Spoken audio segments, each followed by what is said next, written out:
போட்டு அந்த பாத்திரம் ஒன்றே ஆகணும். ரூம் கிளீனிங் தான் பனிஷ்மென்ட் எனக்கு இப்ப தெரிஞ்சே ஆகணும். நீங்க இப்ப அதுதானே வியானா சொன்னீங்க. மாத்துங்கலாம் சொல்லும்போது இப்ப சும்மா கூப்பிட்டு உட்கார வச்சாங்க. நண்பர்கள் அனைவருக்கும் வணக்கம். இப்ப லைவ்ல நடந்துட்டு இருக்க விஷயத்தை பத்தி தான் நம்ம பேச போறோம். எல்லாருமே சேர்ந்த மாதிரி வியானாவை டார்கெட் பண்றாங்க, அது கன்ஃபார்மா தெரிஞ்சிருச்சு.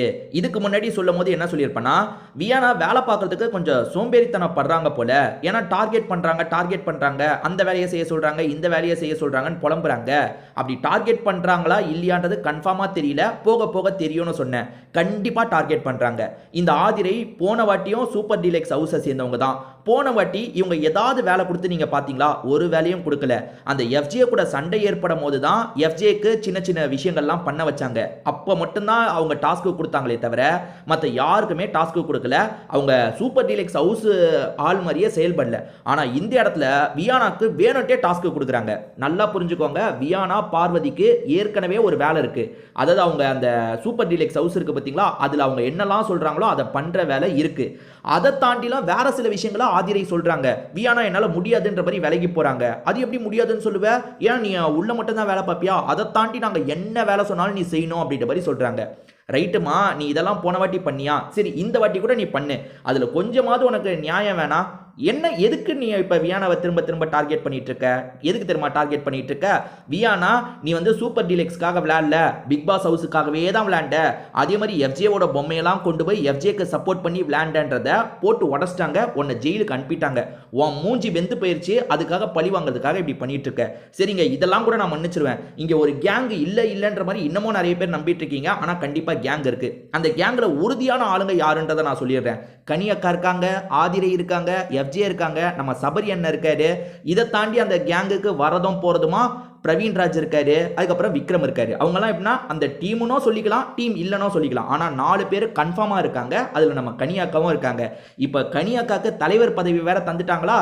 இவங்க வேலை செய்யலன்னு சொன்னோன்னு பேசுறதுக்கு வந்துட்டாங்க. ஏங்க, ஒரு லாஜிக்கே எனக்கு புரியலங்க.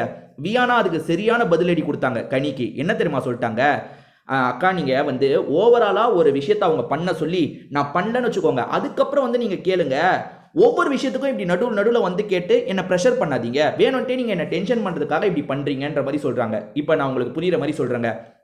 இப்போ சூப்பர் டீலக்ஸ் ஹவுஸ் இருக்குன்னு வச்சுக்கோங்களேன், அதில் பெட்டை வந்து ஒழுங்காக சரி பண்ணி வைன்னு வியானா கிட்ட சொல்கிறாங்கன்னு வச்சுக்கோங்களேன். அதை அவங்க சரி பண்ண ஆரம்பிப்பாங்க. அதுக்குள்ளே வந்து இந்த இடத்துலலாம் குப்பை இருக்குது, இதெல்லாம் பிறக்கிறேன்னு சொல்கிறாங்கன்னா, நான் இதை முடிச்சுட்டு வரேன்னு சொல்கிற உரிமை கூட இல்லையான்னு கேட்குறேன். அப்போ நீங்கள் வந்து அப்படி மாற்றி நான் வேலை கொடுத்துக்கிட்டே இருப்பேன்னா நீங்கள் டார்கெட் பண்ணி அவங்கள வெறுப்பேற்றுறீங்கன்னு அர்த்தம்.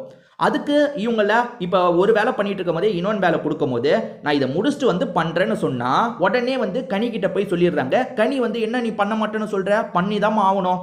அந்த சூப்பர் டீலக்ஸ் ஹவுஸை சேர்ந்தவங்க என்ன சொன்னாலும் நீ பண்ணி தான் ஆகணும்னு கனி உடனே வந்துடுறாங்க. அக்கா, நீங்கள் வந்து லீடராக இருந்து நல்லா செயல்படணும்னு நினைக்கிறது புரியுது. ஏன்னா துஷார் வந்து போன வாட்டி அசிங்கப்பட்டுட்டான். இந்த வாட்டி நம்ம எல்லா விஷயத்துலையும் வந்து ப்ராப்ளத்தை சால்வ் பண்ணணும்னு நினைக்கிறதுலாம் சரிதான். ஆனால் வந்து உடனே வர்றது உங்களுக்கே மனசாட்சி இல்லை?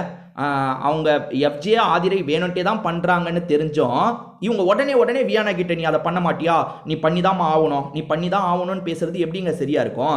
நீங்கள் இதை பழி வாங்குறதுக்கு யூஸ் பண்ணிட்டு இருக்காங்க. நல்லா புரிஞ்சுக்கோங்க. வியானா பார்வதி அந்த இடத்துல வேலை பார்க்க போறாங்க. அதை தாண்டி நீங்க எதுக்காக அவங்க 2 பேரையும் நோண்டிட்டு இருக்கீங்க?